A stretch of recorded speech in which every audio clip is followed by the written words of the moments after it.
the last few weeks, we see a very interesting phenomenon. On one hand, everybody is waiting for the vaccine. Everybody wants to see finally that one of the companies, Pfizer, Moderna, whatever the names are, all over the world, should finally find the cure for the virus. On the other hand, everyone that I speak the last few weeks, everybody tells me, I'm not going to be the first one to take the vaccine. And that goes from all sides of the political spectrum. But a liberal, he tells me, you know, we cannot trust the government. They are pushing the companies to do it fast, take shortcuts. They're pushing the FDA to approve it. I cannot trust them. If it's a conservative, he tells me, I'm not afraid of Corona so much. I think it's overblown. Some people even think it's a conspiracy. Basically, anybody that I talk, no matter which side he is not planning to take the vaccine. Who is going to take it? I don't know. Maybe they'll send it to Africa, they'll try it there. But in America, everybody says, I'm not going to be the first one. Sure. Then, you know,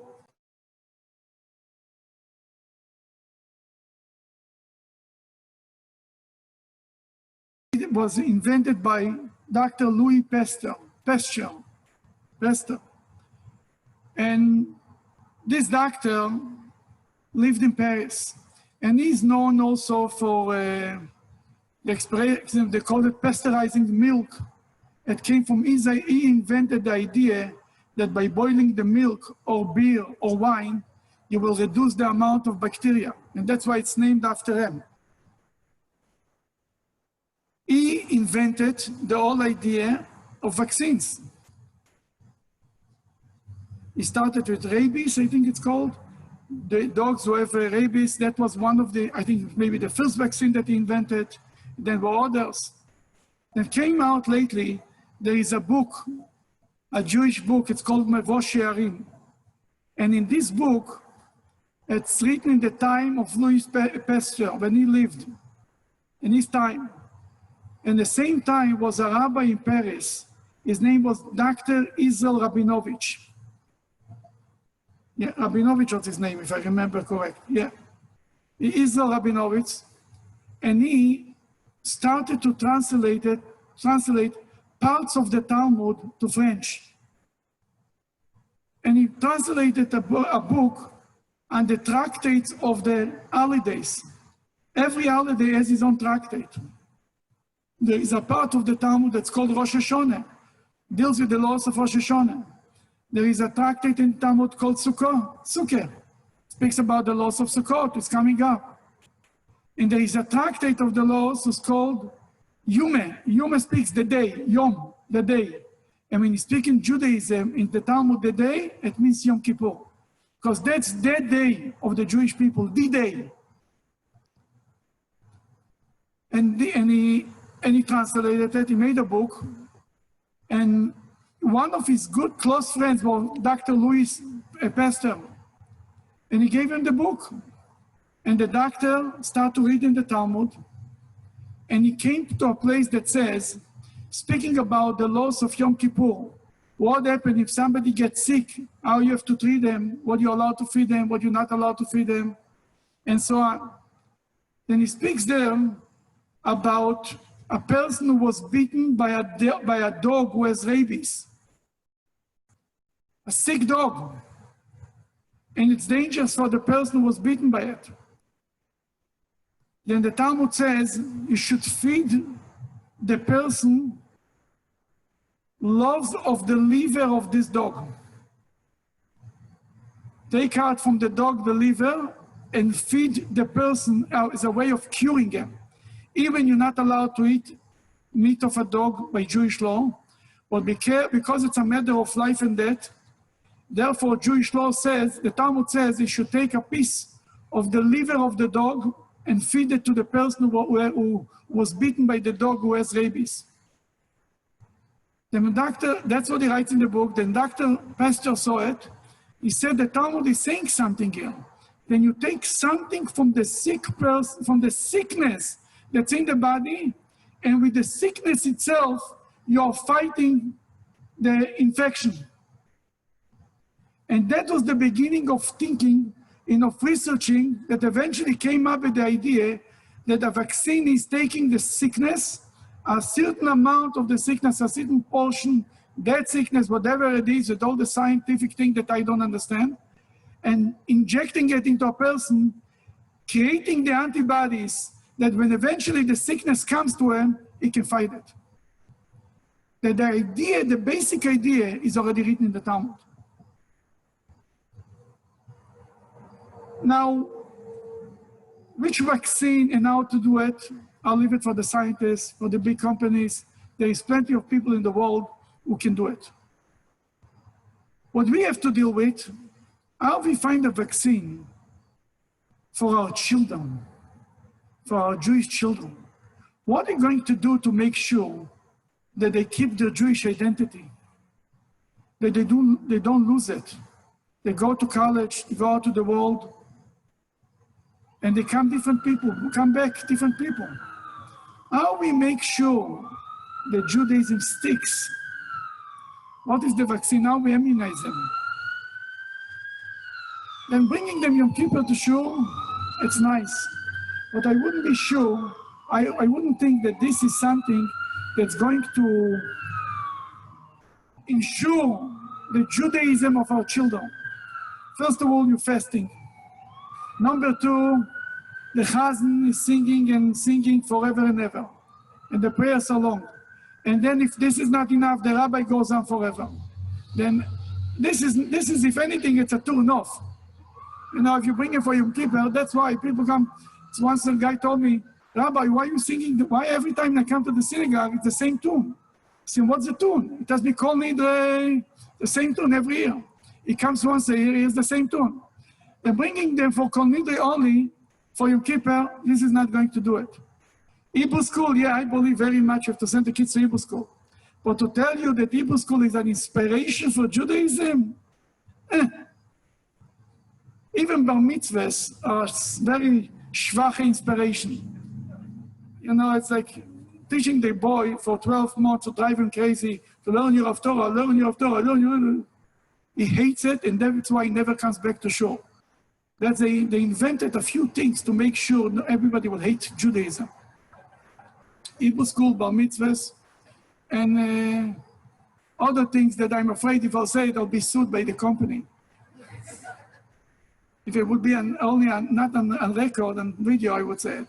But the point is, then what is the secret? What is the vaccine to make sure that our children stay Jewish? The answer is the Jewish kitchen. Food, it's all about food. You know, Yom Kippur, you're not allowed to eat, but you're allowed to talk about food. Once, a few years ago, I spoke about food Yom Kippur Day before Easter. People later told me they were very angry because I reminded them of different types of food and they became more angry and so on. But now you're all after big good meals. Nobody can complain. Chicken soup with matzah balls. That's a secret for Judaism.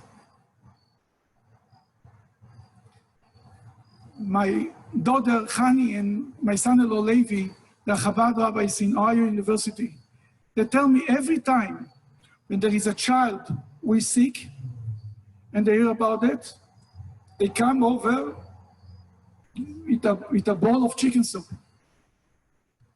And this cures half of the sickness right away. They feel like the mommy came to visit them, and they feel better. And it's a whole different story. It's the best cure. And the mothers love it even more.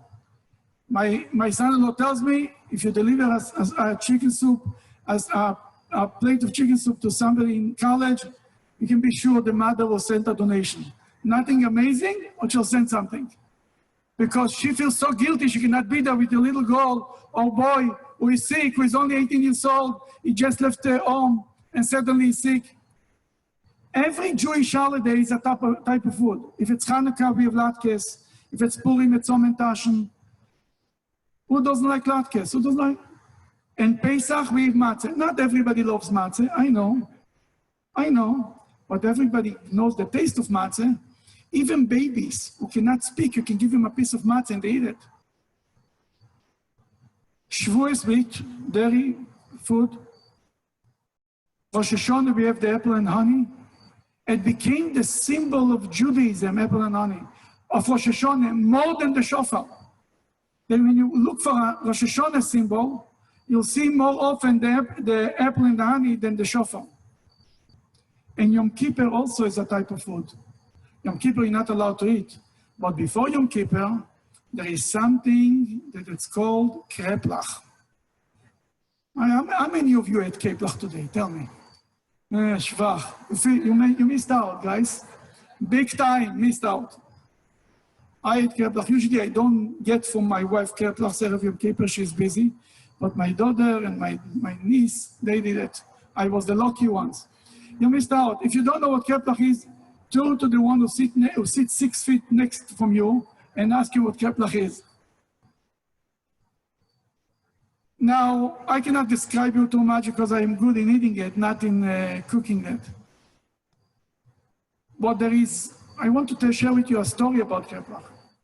My grandfather in Israel, he came to Israel in 1966. And then he started to help Russian Jews who immigrated to Israel. He started to help them settling in Israel, help them to find a place here to live and so on. And people who are not Jew, they never had a bris, to help them to have a bris and bring them more to Judaism. In the 1990s, when there were hundreds of thousands of Russian Jews came to Israel, my grandfather became an institution. He made bris and weddings and everything. And the rabbinate in Israel, in his city, any couple wanted to get married, they had to know to establish his Judaism. That the groom and the bride, both of them are Jewish. They didn't speak Russian. They used to send them to my grandfather. He should figure this out. He should ask him questions, interrogate them, and get to the bottom of it. Once a guy comes to him, he's Jewish. Fine. My grandfather started to ask him, you know anything about, tell me anything Jewish. Garnished. You ever heard about Rosh Hashanah? No. Yom Kippur? No. Simchas Torah? No. Whatever he told them, no. He never heard anything. He has no Jewish background. But I'm Jewish. My mother is Jewish. And he asked them, can I speak to your mother? He tells him, yes, but she's in Moscow. Okay, they called to Moscow. My grandfather started to ask her, again, the same questions, Jewish, you're Jewish. Yeah, I'm Jewish, you're for sure Jewish. Tell me something about any Jewish holidays that you remember, your parents did something, Pesach, she doesn't remember anything. Finally, she says, I remember. My mother used to make kreplach. That my grandfather told her, if your mother made kreplach, you're Jewish. This is something, if you're not Jewish, you don't know what kreplach is, you don't make kreplach, you don't even know the word, you've never heard the word before. What's unique about kreplach? Why we eat it before Yom Kippur? The kreplach is made, there is meat inside and surrounded by dough. The idea is, the Rebbe used to say, there is a story about King David, when the prophet Samuel looked for a king, God told him, go to the house of David's family, to his father Jesse, Ishai, and look for a king. And he went there, and he looked on every son, they were looking all beautiful, handsome, valedictorians, and God says, not them, not them, not them, not them. Finally, he looked on one, and God told them, don't look how he looks like. Don't look on the outside, look on the inside. That was King David. God told them, Al tabetem mareu, don't look on the outside. The Rebbe used to quote this line whenever he talked about the Jewish people. Don't look on the outside, look on the inside. On the outside, some people say, oh, I'm an atheist, I'm a this, I'm a that, I don't believe, I don't want, Look on the inside, deep down, inside every Jew, there is a vorum neshomer, a soul that loves every Jew, a soul that wants to be closer to God, a soul that wants to have a little Jewish experience and Jewish environment. Don't look at the door. Inside the door, there is good meat. Don't look at the outside, look at the inside. And that's what Yom Kippur is all about. The inside of the Jew comes out. The soul is being revealed and connects with the highest level of God. Then when we all take from this Yom Kippur, one thing, whenever time when we look at another person, don't look at the outside, look at the inside. Good Yom Tov.